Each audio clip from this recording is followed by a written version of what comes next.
আসসালামু আলাইকুম এভরিওয়ান, আশা করি সকলেই ভালো আছেন। সবাইকে জানাই ঈদ মোবারক, ঈদ মোবারক। হ্যাঁ, হয়তো বলবেন যে ঈদের ব্লগ কোথায়? আপনি কেন ঈদের ব্লগ না ছেড়ে এরকম একটা ভিডিও আপলোড করলেন? আসলে আমি ঈদের কোনো ভিডিও বা চাঁদ রাতের কোনো ভিডিও ক্লিপ আমি নেইনি, যে কারণে ভিডিও আপলোড দিতে পারিনি। দেন এজন্য সকলের কাছেই সরি।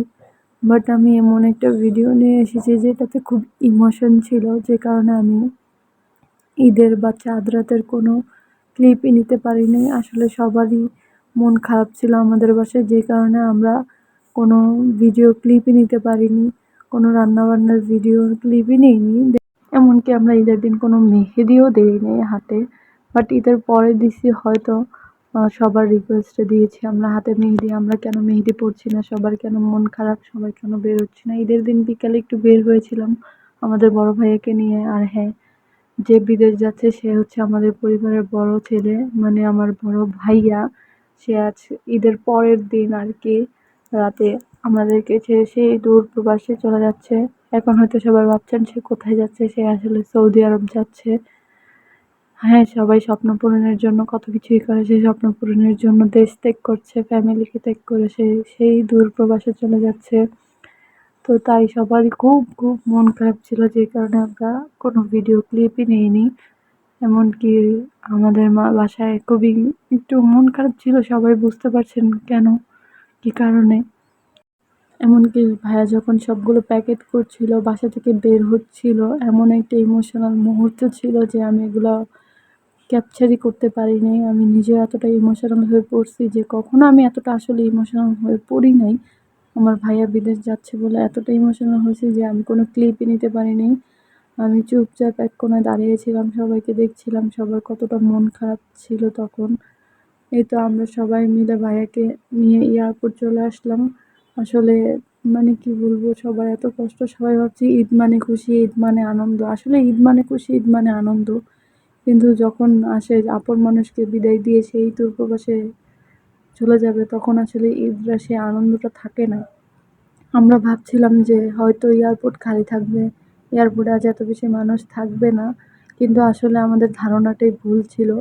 আমরা এসে দেখি এয়ারপোর্টে এত মানুষ, মনে হচ্ছে না এটা ঈদের পরের দিনের চিত্র। আসলে ঈদের পরের দিনও এত মানুষ সেই দূরপ্রবাসে চলে যাচ্ছে, কী বলবো। তাদের কাপল একটা মোমেন্ট আমি ক্যাপচার করি পিছন থেকে, তারা নিজেরাও জানে না যে এটা আমি ক্যাপচার করেছি। মানে তারা হ্যাঁ, তখন আমি বুঝতে পারছি তাদের মধ্যে কী চলছে। হয়তো আমি আবার সম্পূর্ণটাও বুঝতে পারছি না। আর এইদিকে সে তার চাচার সাথে ঘুরে বেড়াচ্ছে, বুঝতেই পারছে না তার বাবা একটু পরে দূরপ্রবাসে চলে যাবে। সে ভাবছে সে ঘুরতে এসেছে, সে খুব আপন মনে ঘুরছিল। আমরা একটু সময় কাটানোর জন্য হাঁটতে হাঁটতে একটু পার্কিং লটে আসি। এখানে এসে আমাদের আর কি ভালো লাগছিল না, আমরা কি করব বুঝতেছিলাম না যে আমাদের বড় ভাইয়া আমাদেরকে রেখে একটু পরে দূরপ্রবাসের উদ্দেশ্যে রওনা হবে। সবাই আমার ভাইয়ার জন্য দোয়া করবেন, আমার ভাবির জন্য দোয়া করবেন, আমাদের ফ্যামিলির সকলের জন্য দোয়া করবেন। আর হ্যাঁ, অবশ্যই আমার ভাতিজার জন্য দোয়া করবেন। এই ছোট্ট ছেলেটা যেন তার বাবাকে ছেড়ে থাকতে পারে। আসলে এই ব্লগটা আমি আজকে 2-3 দিন পরে আপলোড করছি। এই 2-3 দিনে দেখছি সে আসলে খানা দানা খুবই ছেড়ে দিয়েছে তার বাবার জন্য। সে সব দিকে শুধু তার বাবাকে খোঁজে। হ্যাঁ, এখন মানে পালা চলে আসছে চেকিংয়ের জন্য। সে আমার ছোট ভাইয়া লাইনে দাঁড়িয়ে যাচ্ছে। আসলে আমার বড় ভাইয়াকে তার ছেলে যেতেই দিচ্ছিল না, সে কোলে নিয়ে রেখেছে বাবাকে। আর এই জন্য আমার ছোট ভাইয়া গিয়ে সেই লাইনে দাঁড়াচ্ছে ভিতরে ঢোকার জন্য। এই তো সে তার বাবার কোলে, সে তার বাবাকে ছাড়তেই চাচ্ছে না, তার কেউ তাকে কোলে নিতে পারছিল না, সে তার বাবাকে ছাড়তে রাজিই না। এমনকি তার দাদা পর্যন্ত তাকে কোলে নিতে পারছিল না। এই তো তাকে অনেক কষ্টে তাকে কোল থেকে নামিয়ে আমার ভাইও লাইনে দাঁড়িয়ে যায়। সে সবাইকে বিদায় জানাচ্ছে, সবাইকে টাটা বলছে। তখনই একটা লোক আমাকে বলছে যে এখানে ভিডিও ক্যাপচার করা যাবে না, এখানে ভিডিও করা যাবে না। তারপর আমি লুকিয়ে লুকিয়ে ভাইয়ার ভিডিও ক্লিপ নেই। এই তো ভাইয়া তার পাসপোর্ট চেক করে ভিতরে চলে যাচ্ছে, সে আমাদেরকে টাটা জানিয়ে দিল। মানে তখন আমাদের মধ্যে যে কী চলছিল আমরা নিজেরাও বুঝতে পারছিলাম না। এই দূর থেকে আসলে ভিডিও ক্যাপচার করাটা নিষেধ ছিল। সে আমাদেরকে বিদায় জানিয়ে ভিতরে চলে যায়। আর আমরাও তাকে দেখছিলাম, যত দূর পর্যন্ত তাকে দেখা যায় আমরা তত দূর পর্যন্ত ওয়েট করে তাকে দেখছিলাম। আসলে কি বলবো, এই মুহূর্তে তাকে দেখাটা মনে হচ্ছিল সবচেয়ে বড় কাজ আমাদের জন্য।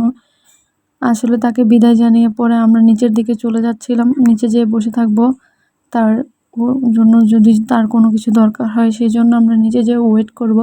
আর সকলকে জানাই থ্যাংক ইউ সো মাচ আমার ভিডিও দেখার জন্য। আমার নিউ চ্যানেল, সবাই লাইক কমেন্ট শেয়ার করে আমার পাশে থাকবেন।